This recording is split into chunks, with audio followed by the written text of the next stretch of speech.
Hello, everybody, and today I'm going to talk about UFC 259. That's right, simply because it's an explosive card without a shadow of a doubt. So let's go on to the main event of the evening, which is Blachowicz, Jan Blachowicz versus Israel Adesanya. Now, this is going to be one hell of an amazing fight. One hell of an amazing fight. The reason why I say this is simply because, well, Jan Blachowicz, from 2017 up till now, he has gone on a rampage, beating everybody from the likes of Luke Rockhold. Obviously, prior to that, he lost to Thiago Santos, but from that, he learned a lot. He beat his. He beat Anderson in the rematch, Corey Anderson, and then he fought Dominic Reyes. And Dominic Reyes, he clearly beat the champ, which was John Jones. And what did he do to him? He destroyed him in, I think it was the third round. My gosh, it was happening slowly but surely. He broke him down. He's a big, tough guy. Herky jerky style. His wrestling, his clinch work is kind of like Randy Couture in a way. The dirty boxing style, absolutely crazy and amazing. His distance work is pretty damn good as well. The thing is, he was facing Southpaw, and he managed to get his leg towards on the outside of Dominic Reyes quite often. That was a huge point which actually worked in his favour. But I will have to give him credit in terms of his combos. When he threw shots, he threw it in bunches. And his speed for the size is quite remarkable. You can watch his workout routines in the actual embedded videos. And what I will say is, I feel that he will win this fight. I think Israel has chewed more than he can eat, really. And quite frankly, Israel, he's got 3 game plans. When he spoke with Ariel Helwani, he's showing, one could be obviously jiu-jitsu, but honestly, I don't think that will actually come into play. Is as far as if Jan comes in like Israel said, like comes in straight off the bat in terms of 1-2, 1-2, and comes running at him, he will get knocked out. That's exactly what happened against Thiago Santos. And I feel as though he punches enough and he hits enough, but he hits in a variety that you can basically get confused. And you saw the left leg kick to the body, what he did to Dominic Reyes, the damage that he did. It was you could see the color discoloration on his body, so it clearly was affecting him. So on that reason, I am going to go with Jan on this, because he's got, unless if he just stands there and does what Costa did, that's just a stupid strategy. If he breaks Israel's legs down, leg kicks him, shin kicks him, or calf kick, obviously it's not the shin. If he calf kicks him but throws combos every time, I think he will win. The thing with Israel is he's going to have to work his leg kicks and work his jab. That's where the key is going to be. And he's going to have to stay on the outside. I feel as though the weight disadvantage that he has is that if he does get too close, he will get KO'd. If he gets too close, he will get taken down and he will get grounded and pounded. As opposed to guys like Kelvin Gastelum and Robert Whittaker and all the other big guys in that division. So on that perspective, I'm going to have to say I'm going with Jan. I am. There's no doubt about it. Um, yeah, I know. The most common theme and the most played out and expected result, what everybody is thinking is going to be Israel Adesanya. And on paper, yeah, I would say Israel Adesanya. But as we realize just recently from the Paulo Costa interview, he said he was drunk. Now, obviously, look, I don't believe that played a huge part. Um, I'd say it probably played about 10% part on um, Paulo Costa. But check out the walk-in, guys, of the actual fight. Check out the walk-in. It looked like he just woke up and just came out and he didn't know where he was. Is it an excuse? Yeah, it is.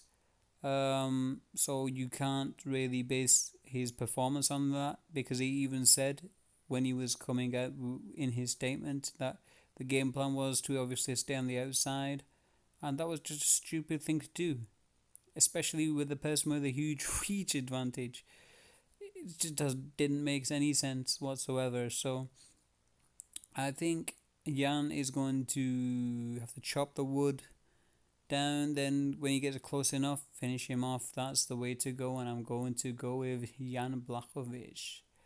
Now, as far as Amanda Nunes and not Corey Anderson, Megan Anderson is concerned, I am going to simply have to say it's going to be Amanda Nunes. I just feel as though that Megan Anderson, I do not feel as though she has done anything extraordinary where I feel as though she can beat Nunes at present. I feel as though Nunes is on another level.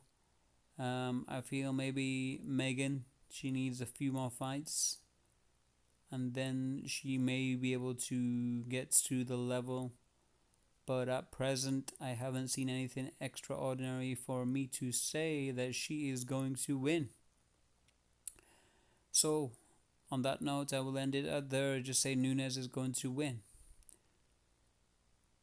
However, I would like Megan Anderson to win.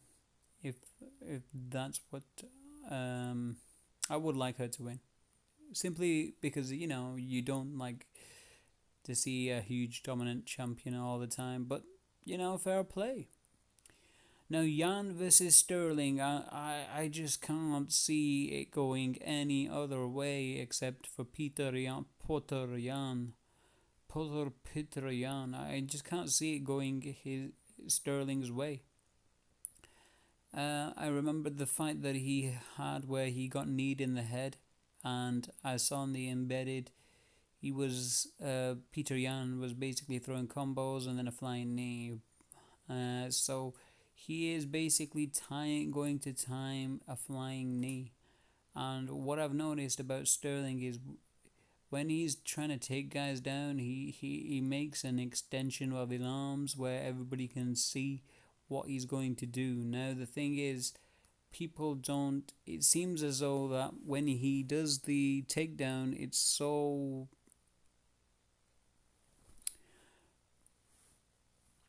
nonchalant that people believe as though that they will get out of the actual takedown, that it won't actually transition to submission and it will be finished.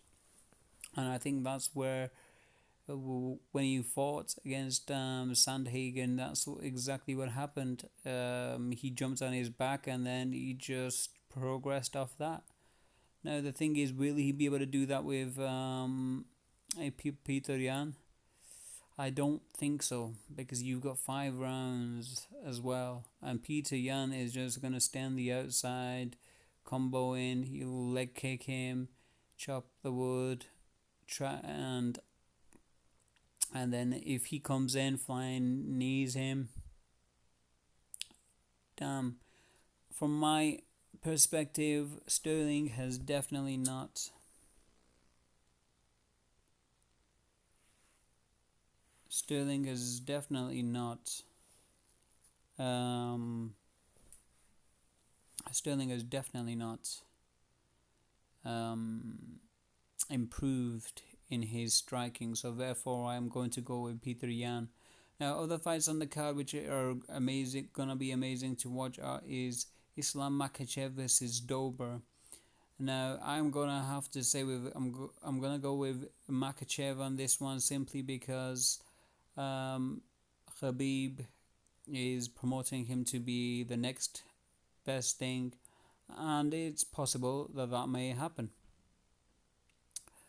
And I think this is going to be a boring fight, though. No, it could be a good, exciting fight, but it will go the 3 rounds. Therefore, I will go with Islam Makachev on this particular fight, and in a 3 round decision because Dober is not going to be finished. However, it could be, and vice versa as well. Now, as far as Thiago Santos versus Rakic is concerned, I'm going to have to go with Thiago Santos. I just feel as though he is on another level, whereas with Rakic, he plays it safe. In his last fight against, I'm not sure what his name is, the bald guy, he had a weight advantage and he didn't try to finish the fight simply because he wanted to play it safe. I think he's going to do the same, but the problem is when you're fighting a guy like Santos for 3 rounds, Santos is not going to just stay on the fence. He hits very, very hard. He's going to go all out, and that's what's going to happen.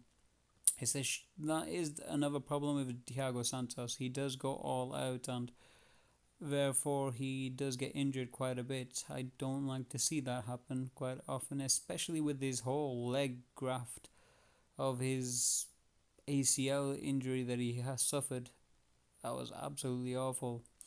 Other fights on the card which are quite important are Dominic Cruz versus Kenny. I will have to go with Dominic Cruz on this one. I feel as though he is coming to the end of his career. I feel as though if this he will win this fight in a 3 round decision. But I feel as though he should retire after this fight and pass the torch on to the new kids on the block.